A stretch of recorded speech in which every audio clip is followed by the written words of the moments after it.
Sometimes, it isn't the grand speeches or the perfect advice that saves someone lost in fear. It's simply a hand, quiet, steady, waiting to be held. If you've ever believed that healing doesn't always come from answers, but from presence, from warmth, from a silent hand that says, "I'm here," then take a moment to like this video and subscribe to Justice Reloaded HD, a channel where the smallest gestures create the biggest miracles. Because today's story isn't about a millionaire's empire, or his towers touching the clouds. It's about what happened inside one of those towers. On a day when a little boy froze in fear inside a glass elevator. And what changed everything was not a diagnosis, not a therapy plan, but a waitress, who knelt beside him, said nothing, and quietly held out her hand. "Let us take you there." The glass elevator shimmered under the afternoon light, scaling the steel spine of a 52-story skyscraper in downtown Chicago. It was designed to impress: panoramic views, seamless movement, state-of-the-art engineering. But for a little boy standing just inside the doors, it felt like a trap. Miles Blake stood frozen, his small fingers twitching at his sides. The elevator's transparency offered nowhere to hide, and the slow ascent gave him too much time to feel everything. The air pressed in, thick and invisible. His breathing grew shallow. His eyes darted, searching, panicking. He had stepped in expecting his nanny to follow. She always did. But in a moment of confusion or miscommunication, she hadn't. The doors were already beginning to slide shut. Nearby, Eva Hartman was stacking a tray of empty espresso cups behind the small cafe counter near the lobby. She was off the clock, technically. But something in her peripheral vision caught her attention. The child in the elevator, his body language snapped her into motion. She dropped the tray, porcelain shattering across the tiles behind her, and sprinted toward the doors just as they sealed. Her palm hit the sensor. By sheer grace, they opened again. Eva stepped in. No questions. No explanations. The elevator resumed its slow climb. Miles had already backed into the corner, his tiny chest rising and falling too fast. His hands were clenched, eyes wide, mouth trembling but silent. Fear had gripped him in a place deeper than words could reach. Eva didn't speak. She knew better than to offer false comfort. She had once worked in a children's psychiatric wing. She knew the damage that could be done by trying too hard to fix something that didn't need fixing, just witnessing. So she did the simplest thing. She crouched, lowering herself until she was eye level with the boy. Then, softly, slowly, she extended her hand. Not in force. Not in urgency. Just an offering. For a moment, Miles didn't move. The elevator passed floor 12. Then 15. Then 18. The hum of its climb buzzed like static around them. Finally, Miles blinked. His gaze flicked to her outstretched hand, then back to her eyes. And then wordlessly, he reached forward. His fingers, cold and tense, wrapped around hers. He didn't speak. He just held on. Tight. Like his whole being depended on the anchor of her skin. Eva didn't flinch. She stayed right there, grounded and calm, her presence saying the only thing he needed to hear: "You're not alone." When the elevator finally slowed and the bell chimed, neither of them moved at first. The doors opened on the 31st floor. Miles looked up, still holding her hand. He gave the faintest nod. Only then did Eva rise. They stepped out together, still connected, until his waiting nanny rushed forward in a flurry of apologies and excuses. Eva quietly let go, offered a small smile, and stepped back into the descending elevator without a word. Unbeknownst to her, high above them, on a floor surrounded by blueprints and tempered glass, Mr. Dorian Blake sat at a security monitor, watching the replay. He had watched everything. The boy's panic. The woman's calm. The silence. The hand. Dorian's breath caught in his throat. For all the therapy, the specialists, the consultants, it was this. This one moment. This stranger. and it undid him. Not with drama. Not with sound. Just a hand, held out in silence. The next morning, Eva returned to her shift like any other day. The cafe smelled of roasted beans and cinnamon scones, the way it always did. Her apron was freshly pressed, hair tied back, sleeves rolled at the elbows. She wiped down tables, greeted a few early customers with a soft smile, and poured shots of espresso with the rhythm of someone who had done this 1,000 times.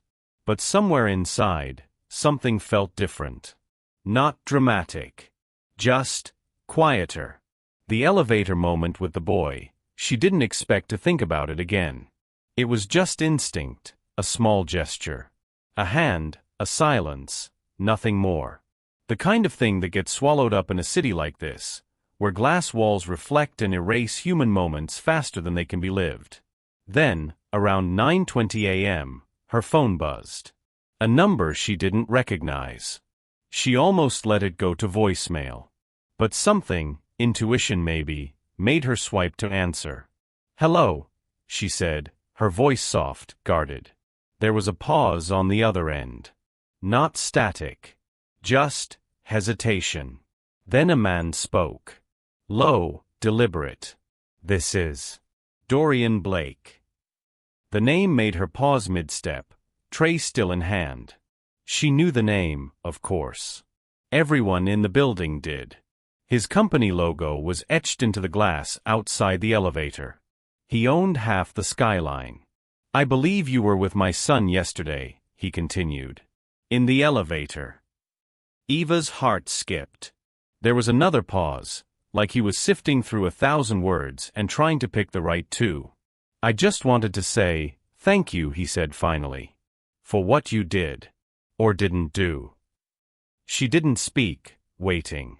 "You didn't ask him questions," he said, his voice thickening slightly. "You didn't try to fix him. You just gave him your hand. And for some reason, that helped him more than anything else we've ever tried." There was another silence. Not uncomfortable, just real. Eva swallowed. "I didn't do much." "That's exactly why it worked," he said quietly. Then, a slight shift in tone. Almost formal. "I'd like to offer you coffee. My treat. Just as a thank you." She exhaled. "I appreciate that, Mr. Blake. But I'm okay." There was no offense in his voice, no pressure. Just a calm acceptance. "I understand," he said. Another pause. "Just know that someone noticed," he added. "Even if you didn't mean to be seen." And with that, the call ended. Eva stood there for a moment, the phone still in her hand, the hum of the cafe around her continuing like nothing had happened. She tucked the phone away and stepped back behind the counter, where the espresso machine hissed at her in impatience. She didn't tell anyone about the call. When her shift manager asked if she could cover lunch service too, she simply nodded. When the security guard passed by on his usual route and waved, she smiled back. When the elevator dinged open down the hall and a different child stepped inside with his mother, Eva didn't even glance that way. Because some days aren't meant for big gestures. Some days are just about showing up, steady and quiet. And so she did, on time, apron neat, coffee hot. As if nothing had changed. But upstairs, behind tinted glass and boardroom silence, Dorian Blake sat at his desk with a monitor paused on a still frame, a woman kneeling in a glass elevator, her hand extended. And in the bottom corner, a child holding it with both of his. He didn't play the footage again. He didn't need to. It started with a shadow. One morning, as Eva exited the cafe to take out the trash, she noticed a small figure standing near the elevator bank. Miles Blake, with a paperback book tucked under his arm, was pretending to read the floor directory posted on the wall. He didn't look up when she passed. He didn't say anything. But the way his eyes flicked toward her, just for a second, then quickly away, told her everything. The next day, it happened again. And the next. He was never obvious. Never asked her to wait. He simply appeared near the same elevator at the same time her shift ended or began. A ghost of routine. A silent fixture. Sometimes he stepped into the elevator right before she did. Other times, he seemed to be waiting for her to go first. She never asked him why. She never called attention to it. That was the unspoken agreement between them. No questions, no pressure. Just presence. The rides were short, maybe 5 or 6 floors. But within those glass walls, a kind of quiet intimacy bloomed. Not the kind built with long conversations or dramatic moments. This was different. One day, she glanced down and noticed a book clutched in his hand, The Secret Garden. She smiled. "Is that your favorite?" she asked softly. Miles hesitated, then nodded once. "Good choice," she said. "That one has magic in it. But not the loud kind." He looked at her then, really looked. Like he understood exactly what she meant. Another day, as the elevator hummed upward, she leaned closer and whispered, "Wanna play a game?" His brow lifted with interest. "Let's guess which floor it'll stop on," she grinned. "Based on the sound of the motor. I'm usually wrong, but it makes the ride faster." He cracked the faintest smile. By the 5th or 6th time, he no longer pressed his back to the wall when the doors slid shut. He no longer looked up at the ceiling or buried his face into his coat. His shoulders relaxed, just a little. And then one Thursday afternoon, something shifted. They were alone again, the elevator climbing past the 10th floor. The silence between them was warm, familiar. Eva didn't reach for him, didn't speak. But as the cabin moved past the 11th floor, Miles shifted his stance, looked up at her, and quietly held out his hand. It wasn't trembling this time. He didn't need coaxing. Eva looked down, surprised but steady. She took his hand in hers, gently, the way one might take a secret being shared. They stood like that, palm to palm, 2 figures suspended in a glass box drifting through the sky. No words. No lesson. Just a boy and a woman, strangers in every official sense, holding on to the smallest bridge between fear and peace. By the time the doors opened on the 15th floor, neither moved for a moment. Then Miles let go, nodded politely, and stepped out, his book still tucked under his arm, his gait lighter than before. Eva stayed behind, her hand still warm from his. And though she never asked him why he waited for her, never asked what he felt during those rides, she knew. Sometimes, healing doesn't need to be explained. Sometimes, it just needs to ride quietly between floors. Dorian Blake didn't make decisions lightly. His entire empire was built on precision, control, and the refusal to leave anything to chance. Every floor plan, every steel beam, every glass panel, he had touched them all with his signature certainty. But his son? Miles wasn't a blueprint. And what he had seen on the security footage, the hand-holding, the silence, the boy's calmness with that woman, was something Dorian didn't know how to place. It unsettled him. For days, he watched the replays quietly, always alone, the lights dimmed in his office. The elevator's quiet rise. The boy's stillness. The waitress's hand. He should have felt gratitude. Relief. But instead, something twisted in his chest. Something that felt an awful lot like fear. It wasn't that Eva Hartman had done anything wrong. In fact, she had done what no therapist had managed to do in 2 years. She had reached his son. With no words. No credentials.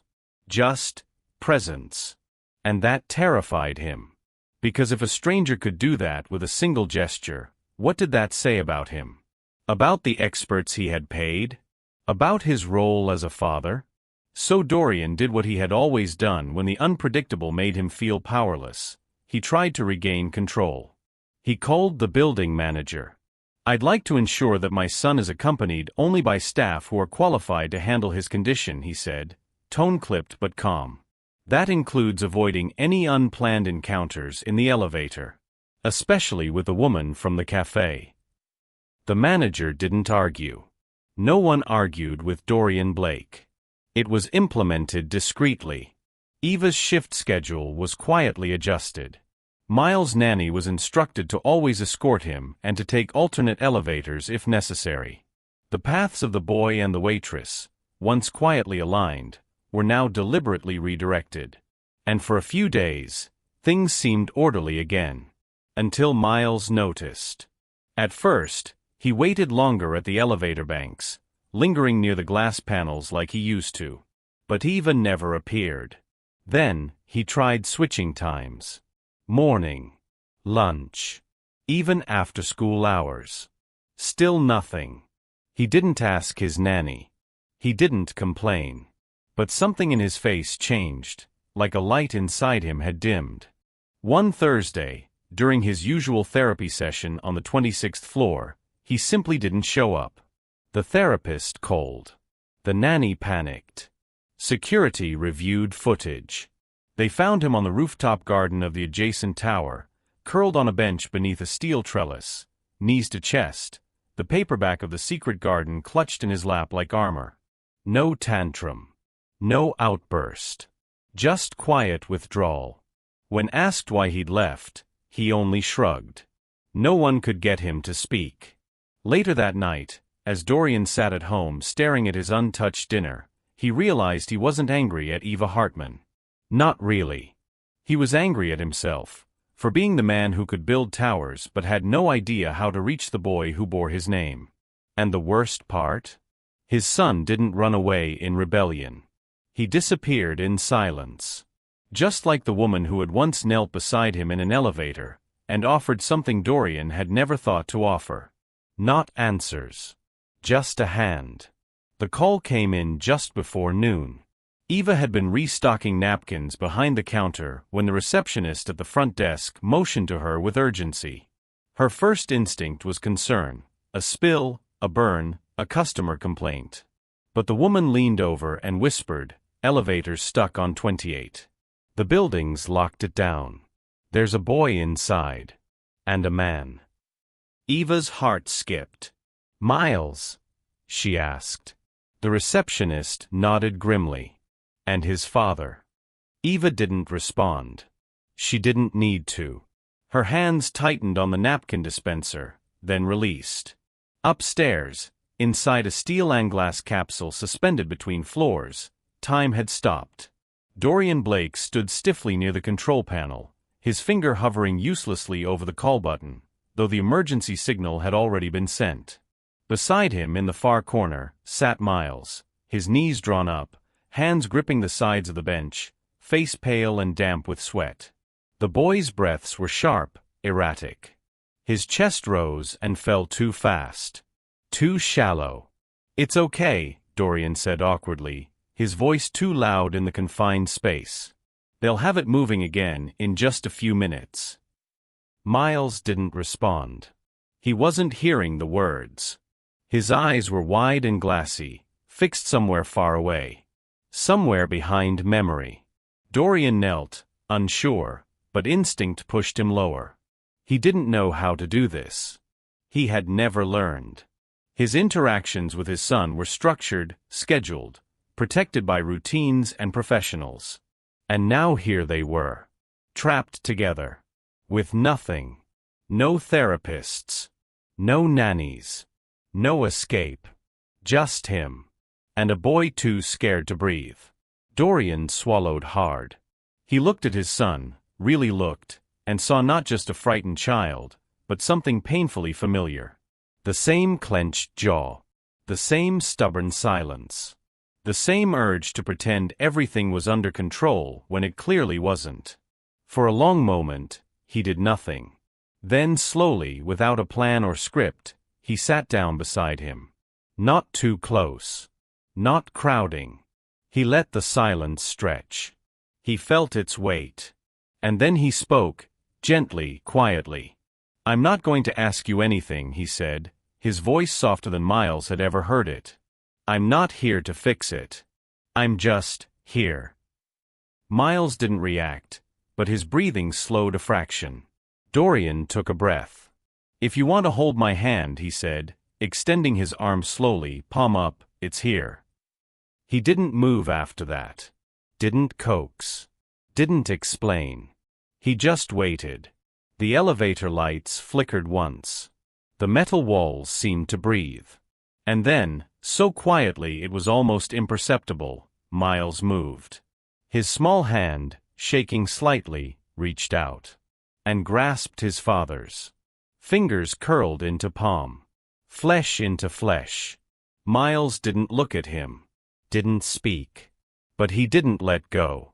Tears welled in his eyes, spilling silently down his cheeks. Dorian didn't wipe them away. He let them fall. Because sometimes the most powerful thing a father can offer is not protection, not solutions, but presence. Unmoving. Unshaken. The elevator jerked slightly, then resumed its descent. When the doors finally opened at the lobby, Eva was standing there, heart pounding. She saw them emerge, hand in hand. Not just a boy and his father, but two people finally learning how to meet, in the middle. The next morning, Eva arrived early. The cafe was still quiet, the first rays of sun casting soft amber light through the floor-to-ceiling windows.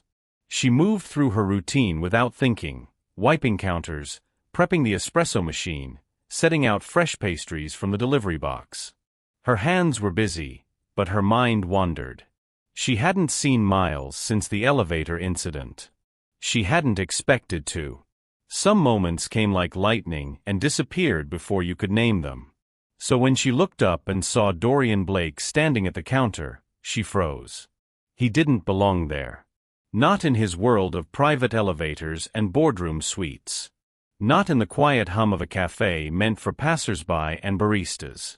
But there he was, perfectly pressed suit, sharp lines softened only by something new in his expression. Something almost vulnerable. He didn't order coffee. Didn't glance at the menu. He simply said, "I wanted to speak to you." Eva nodded slowly. "Okay." He looked around. "May we sit?" She gestured to the corner table by the window, the one nobody liked because it caught the morning glare. But today, the light felt warm. They sat. The silence stretched. Dorian took a deep breath, folding his hands in front of him like a man trying to steady himself before a confession. "I watched the footage," he began, "of you and my son. I've seen it more times than I care to admit." Eva said nothing. She didn't need to. "I built this tower," he continued, gesturing faintly toward the glass wall surrounding them. 52 stories. Concrete, steel, reinforced with the best engineers money can buy. He paused, searching for the right words. "But for all that, I couldn't build a way into my own son's fear." His voice didn't tremble, but it bent slightly at the edges, as if softened by something he wasn't used to feeling out loud. "You did something I couldn't," he said finally. "With nothing more than your presence." Eva's eyes met his. Calm. Grounded. "I want to thank you," he said. "Not just for that moment in the elevator, but for seeing him. For not trying to fix him. For simply staying." There was a silence between them, deep but unstrained. Then Eva spoke, her voice even. "There are fears that don't need to be solved," she said. "They're not puzzles or conditions. They're company. And sometimes, they just need someone willing to sit beside them long enough." Dorian blinked, almost startled by the simplicity of her words. He leaned back slightly, letting them settle. "I've thrown money at everything," he admitted. "Therapists, programs, specialists. All trying to help. But no one ever thought to just sit still."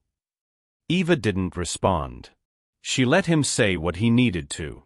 After a moment he added, "You reminded me that presence is its own kind of power." They sat there for a while longer, the city slowly waking around them. No one interrupted. No one brought a check. Eventually, Dorian stood. "That's all I came to say," he said. Eva gave a quiet nod. Sometimes, saying less is exactly enough. He didn't smile, but there was a shift in his expression, like a man who had just stepped off an elevator and realized the ground beneath him was steadier than he remembered. As he turned to leave, he paused. "For what it's worth," he said over his shoulder, "you changed something. Not just in him. In me." And with that he walked out, leaving behind nothing but the faint scent of cologne and the lingering imprint of truth. 6 months later, the basement level of the Blake Tower looked nothing like it once had. Where there had been a sterile loading dock and a forgotten utility hallway, now stood something entirely new, a softly lit corridor leading to a curved glass door with 4 simple words etched in frosted white. Project Elevate. A safe space between fear and flight. Inside, the floor was smooth. The walls were soundproofed. The lighting shifted subtly depending on the time of day, mimicking natural sunrises and sunsets. And at the center of it all stood a sleek, soundless elevator, built to look and feel exactly like the real thing. Except this one never left the ground. Instead, it offered children a chance to sit inside, accompanied by trained staff, people who had been coached not to speak unless spoken to, not to instruct but to exist. A hand to hold, if needed. A presence, if wanted. Nothing more. At the back of the cabin, printed in small silver letters just above the cushioned bench, was the program's only slogan. Sometimes, healing doesn't come from answers, but from a hand that doesn't let go. The line had come from Eva. She hadn't meant for it to be quoted, much less memorialized. But when Dorian had brought it up in one of their planning meetings, quiet, reverent, she didn't argue. Some things didn't belong to one person anyway. They were meant to be shared. On opening day, a modest crowd gathered, therapists, pediatricians, city officials, and families who had long struggled to find spaces that understood what their children needed. No speeches were given. No ceremonial ribbon was cut. Instead, the room fell into a hush as Miles stepped forward alone. He was taller now, just a little, with the quiet grace of someone who had faced something invisible and come out the other side, not fearless but freer. He wore a simple gray sweatshirt and held nothing in his hands. Dorian and Eva stood off to the side, not crowding him, not directing. They simply watched. Miles paused in front of the cabin, took a breath. Then, without hesitation, he stepped in. No one followed. He turned, sat on the bench, and let the doors slide shut behind him. Inside, the elevator lights bathed him in warm gold. For the first time, his hands rested on his lap, open. He didn't clench the seat. He didn't shut his eyes. He simply sat there, breathing. After 2 minutes, the doors opened again. Miles stepped out. And in that moment, there was no applause. No flashing cameras. Just stillness. And that stillness said everything. Dorian blinked back the sting in his eyes. Eva's arms were folded gently across her chest, her expression unreadable except for the softness in her eyes. Later that day, more children would try the cabin. Some would reach for a hand. Some wouldn't. Both were okay. That was the point. It wasn't about teaching them to be brave on command. It was about reminding them that fear was a journey, one that didn't always need to be rushed, solved, or silenced. Sometimes, it just needed room. And quiet. And company. By sunset, the hallway outside Project Elevate was filled with faint footprints, whispered thank yous, and a lingering scent of lavender from the essential oils Eva had insisted on diffusing near the entrance. No one knew how far the project would reach, how many lives it might touch. But for one boy, it had already done everything it needed to do. Because he had gone in alone. And come out, whole. If you believe that sometimes, all it takes is a quiet hand to open a way out of fear, then leave a like on this video and subscribe to Justice Reloaded HD. Because here, we believe in small gestures that lead to the biggest miracles.